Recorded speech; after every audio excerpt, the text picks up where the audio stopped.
Hello दोस्तों। कैसे हैं आप लोग? आई होप आप सब अच्छे होंगे। आज मैं वे तीन लोग कहानी का पार्ट 2 लेकर आई हूँ, जिसे लिखा है ईसीएस ने और आवाज़ दी है एकता ने। रोहन की बात पे कोई भरोसा नहीं कर रहा था।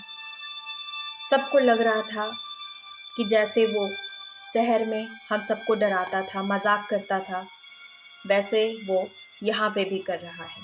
रोहन के पापा उसे डांटते हैं और कहते हैं, रोहन तुम्हारा यहाँ मजाक नहीं चलेगा। तभी उसके दादाजी कहते हैं, क्या मजाक? तभी उसके पापा कहते हैं, ये भूतों की कहानियाँ सुनकर सबको डराता और कहता, यहाँ से कौन देख रहा है, वो देखो मुझे बुला रहा है। रोहन बहुत रोने लगता और कहता, नहीं पापा, मैं झूठ नहीं बोल रहा हूँ। उसका छोटा भाई उसे देखकर वो भी रोने लगता, कहता कि लगता है भाई सच में आज झूठ नहीं बोल रहे। लेकिन जब बड़े लोग कहते हैं तो बच्चों की बात कोई नहीं सुनता। तभी उसके दादा कहते हैं, आज तू बाहर सोएगा और आज तुम्हारी ये मजाक करने की आदत चली जाएगी। रोहन को उसके दादा खेत पे ले जाते हैं और कहते हैं, आज तू यहाँ पे रहेगा। अब तू देख कैसे ये तुम्हारी भूतों की मजाक करने की आदत चली जाएगी। रोहन बहुत डर जाता है, बहुत गिड़गिड़ाता है, दादाजी प्लीज़ मुझे भी ले चलो, मैं नहीं बोलूँगा, मैं सच में नहीं बोलूँगा। लेकिन दादाजी चले जाते हैं।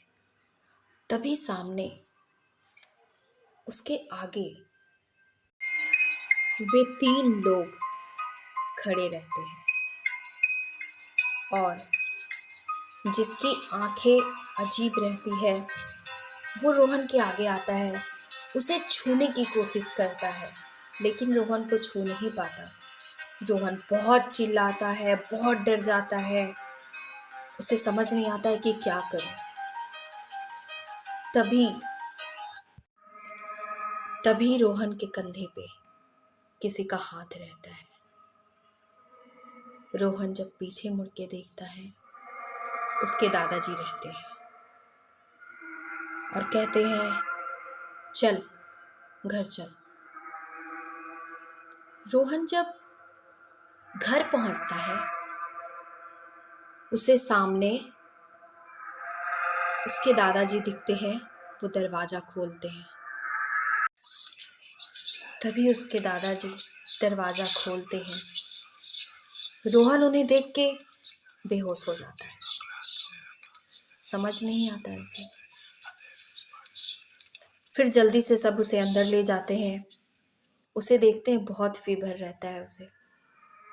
अब सोचते हैं कि गांव में इलाज उसका सही से नहीं हो पाएगा और सुबह उन्हें शहर ही जाना होता है। तो रोहन को सुबह में वो लोग हॉस्पिटल लेके चले जाते हैं। जब हॉस्पिटल में लेके जाते हैं तो डॉक्टर को जब पता चलता है कि ये भूत को देखता है और इसे भूत दिखते हैं, तो डॉक्टर भी उसका मजाक उड़ाने लगते हैं। रोहन कुछ नहीं बोलता। तभी वो डॉक्टर उसे मजाक मजाक में पूछते हैं, क्या रोहन इस रूम में भी वो है क्या? रोहन कहता है, हाँ वो आपके पीछे खड़े हैं।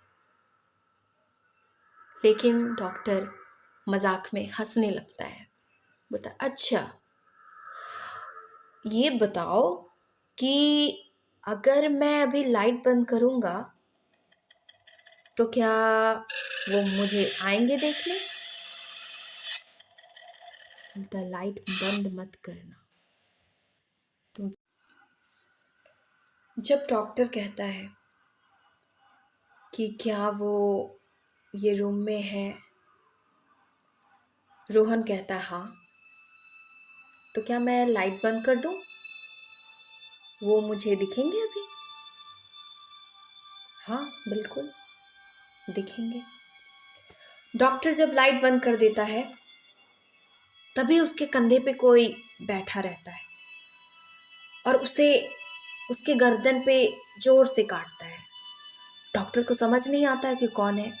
डॉक्टर को लगता है कि रोहन और उसके मम्मी पापा उसके साथ मजाक कर रहे हैं, उसे डरा रहे हैं। लेकिन रोहन तो बेड पे रहता है और उसके मम्मी पापा चेयर पे बैठे रहते हैं। जब डॉक्टर लाइट ऑन करता है तो उसके गर्दन पे कुछ निशान रहता है। डॉक्टर बहुत गुस्सा हो जाता है कि आप बच्चे के साथ मेरे साथ मजाक कर रहे हैं, जाइए आप यहाँ से, मुझे नहीं देखना है। कि बच्चा तो बच्चा ठीक है, आप भी इसके साथ मजाक कर रहे हैं। रोहन के पापा डर जाते हैं, बोलते नहीं डॉक्टर साहब, हम तो यहाँ बैठे हुए थे। जब वो देख लेते हैं कि डॉक्टर बहुत गुस्सा होता है तो कहते हैं रोहन जाओ तुम गाड़ी में जाके बैठो, हम डॉक्टर साहब से मिल के आते हैं। डॉक्टर साहब को सॉरी कहते हैं कि नहीं, हाँ तो ठीक है, माफ़ कर दीजिए, गलती हो गई।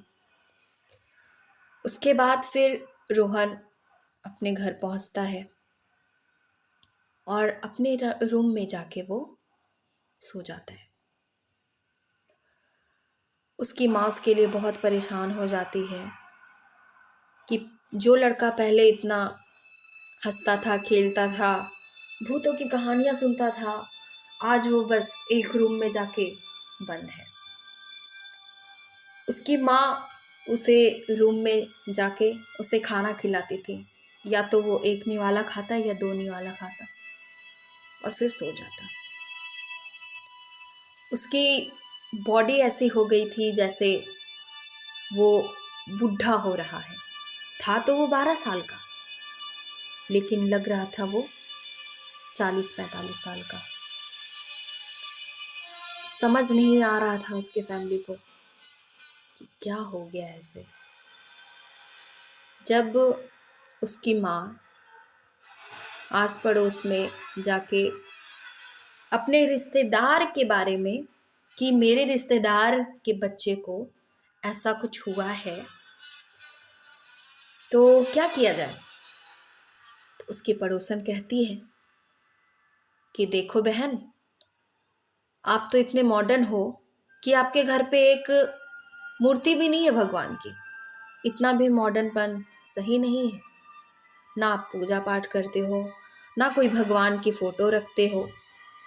अगर आप ये भगवान की फ़ोटो रखो, पूजा करो, तो शायद कुछ हो सकता है। रोहन की माँ जल्दी ही बाजार जाती है और बहुत सारे भगवान की प्यारी प्यारी मूर्तियाँ लेके आती हैं। कान्हा जी की हो गई, फिर गणेश भगवान की हो गई, माता रानी की हो गई, बालाजी की हो गई। जब रोहन की माँ घर पहुंचती है तब वो देखती है कि रोहन सिंदूर से सर्कल बना के उसमें सोया हुआ है। वो सर्कल में रहता है सोया हुआ।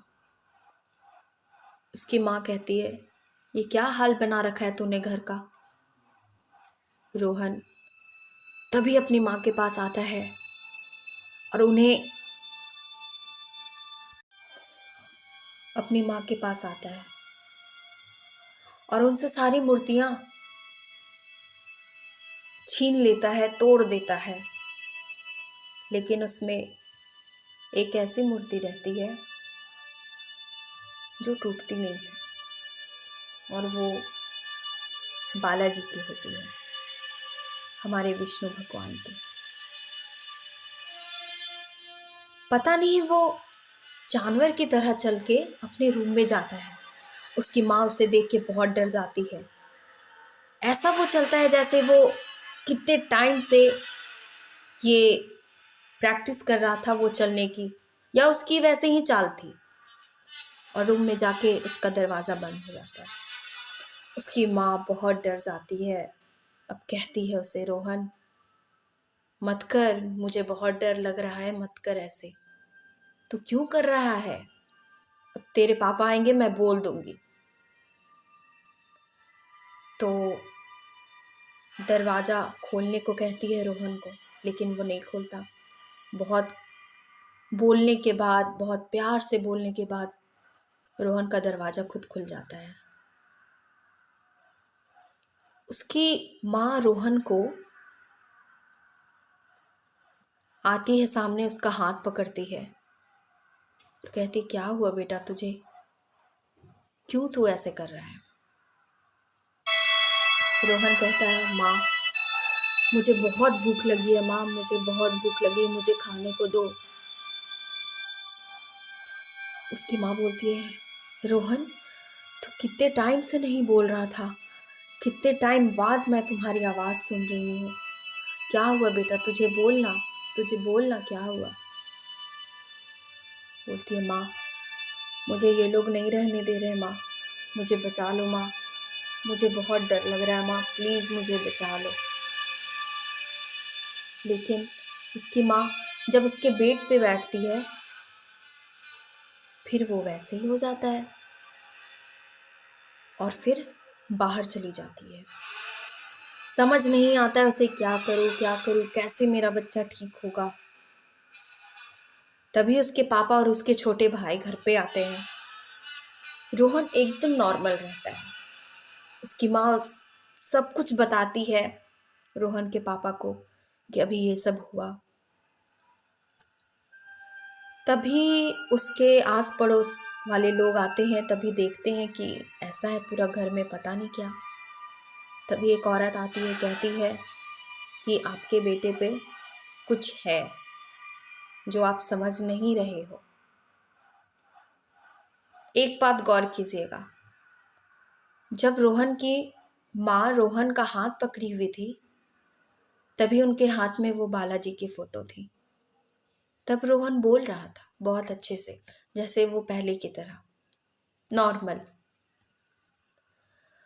और जब वो फोटो रखी, फिर उसका हाथ पकड़ी, वो फिर वैसे ही हो गया जानवर की तरह। समझ नहीं आ रहा था। सब कोई कहे कि नहीं, इसे बालाजी के मंदिर ले जाओ, वहीं कुछ ना कुछ होगा। आप सोच नहीं सकते, एक 12 साल का लड़का को 14-15 आदमी पकड़े हुए थे और उसे गाड़ी पे बिठा रहे थे। इतना वो मतलब ताकतवर, या कोई तीसरी दुनिया की जो भी शक्ति बोले।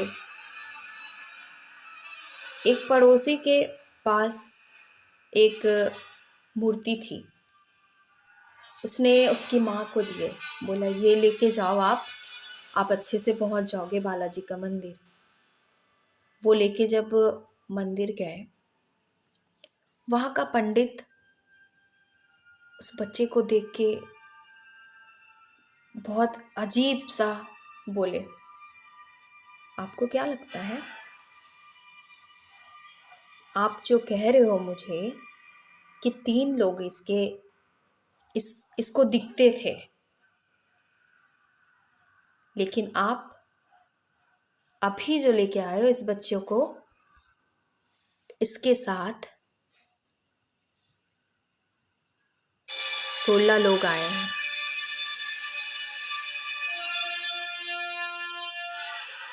सबके हक्के बक्के गुम हो गए।